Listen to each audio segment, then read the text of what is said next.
বিসমিল্লাহির রহমানির রহিম। হ্যালো বন্ধুরা, কেমন আছো তোমরা সবাই? আমি আল্লাহর রহমতে খুবই ভালো আছি। আজকে আমি তোমাদেরকে যে রেসিপিটা করে দেখাবো সেটি আসলে সন্ধ্যার জন্য একটি পারফেক্ট একটি নাস্তা। তোমরা যদি ট্রাই করতে পারো আসলে খুবই ভালো হবে এবং খেয়ে তোমরা বলতে পারবে যে আসলে কতটা মজা হয়েছিল। তোমাদের সাথে আসলে আমার এই রেসিপিটা এতটা ভালো লেগেছে তাই আসলে তোমাদের সাথে শেয়ার করতেছি। আর আমার হাজবেন্ড খেয়ে বলেছে এতটা মজা হয়েছিল, তার কাছে মনে হয়েছিল যে এতগুলা দিনের মধ্যে আমি যত নাস্তা তার কাছে করেছি, খাওয়াইছি, বলেছে এটাই ছিল তার কাছে খুবই মজাদার একটি নাস্তা ছিল, তার কাছে খুবই মজা লেগেছে তার কাছে। আর তাহলে কথা বাড়াবো না, চলে যাচ্ছি রেসিপিটিতে।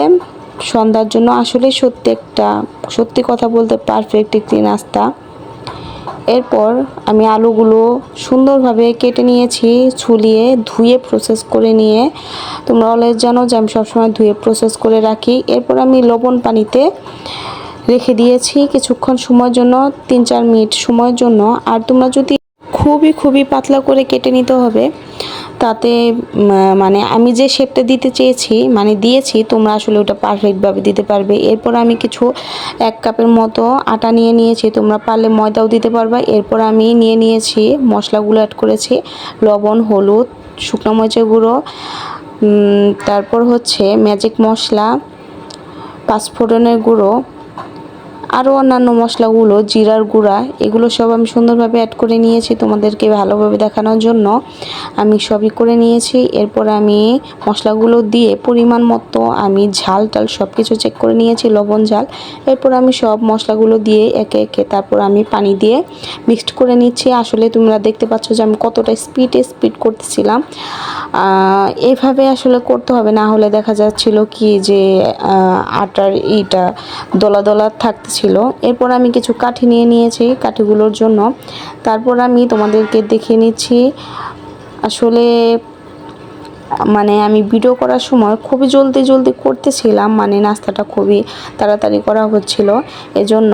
এরপর আমি সব কিছু সুন্দরভাবে করে নিয়েছি। তোমরা দেখতে পাচ্ছ আসলে আমি আলুগুলো কিভাবে পেঁচিয়ে নিয়েছি। আর আলুগুলো সুন্দরভাবে পেঁচে তারপর কাঠের মধ্যে আমি আমার শেপের করে আমি দিয়ে নিয়েছি। তোমরা পারলে যে বিভিন্ন শেপের করে দিয়ে নিতে পারবে। এরপর তোমরা দেখতে পাচ্ছ আসলে হয়ে গেছে সব কিছুই করা। আমার কাছে 3টা কাঠি ছিল, আর কাঠিগুলো আমি খুঁজে পাচ্ছিলাম না, এই কারণে আমি 3টাই করে নিয়েছি। কালারটা তোমরা দেখতে পাচ্ছ, আসলে আলুগুলো ভেজানোর পরে অনেক সফট হয়ে গিয়েছিল। এরপর আমি যে মশলাটা আমি তৈরি করে রেখেছি, আটার ডোটা, এই ডোটা দিয়ে আমি সুন্দরভাবে কাঠিটা ধরে তার উপর দিয়ে আমি সব ডোটা ভালোভাবে মিক্সড করে নিয়েছি। আর চারোপাশে ভালোভাবে চামচ দিয়ে দিয়েছি, যাতে কোনো পাশে বাদ না থাকে। আসলে ঝাল হলেই কিন্তু খেতেটা খুব মজা হয়। আমার কাছে কিন্তু খুবই মজা লেগেছে। তোমাদের কাছে কেমন লাগবে আমি জানি না, প্লিজ তোমরা ট্রাই করে দেখবে। আমার এই ভিডিওটা যদি তোমাদের কাছে ভালো লেগে থাকে অবশ্যই সাবস্ক্রাইব করবে চ্যানেলটি। আর ফেসবুক থেকে দেখে থাকলে অবশ্যই লাইক, কমেন্ট, ফলো করে পাশে থাকবে। আমি জানি তোমাদের কাছে অবশ্যই ভিডিওটি ভালো লাগবে আর রেসিপিটিও খুবই মজা লাগবে খেতে। আমার কাছেও কিন্তু খুবই মজা লেগেছে। আজকে তাহলে তোমাদের কাছ থেকে বিদায় নিচ্ছি। পরবর্তী ভিডিওর জন্য চ্যানেলটি সাবস্ক্রাইব করে রাখবা, নোটিফিকেশন অন করে রাখবা, যাতে কোনো ভিডিও ছাড়ার পরপরই তোমাদের কাছে নোটিফিকেশন চলে যায়। তাহলে বিদায় নিচ্ছি সবার কাছ থেকে। ভালো থাকবে, সুস্থ থাকবে। আল্লাহ হাফেজ।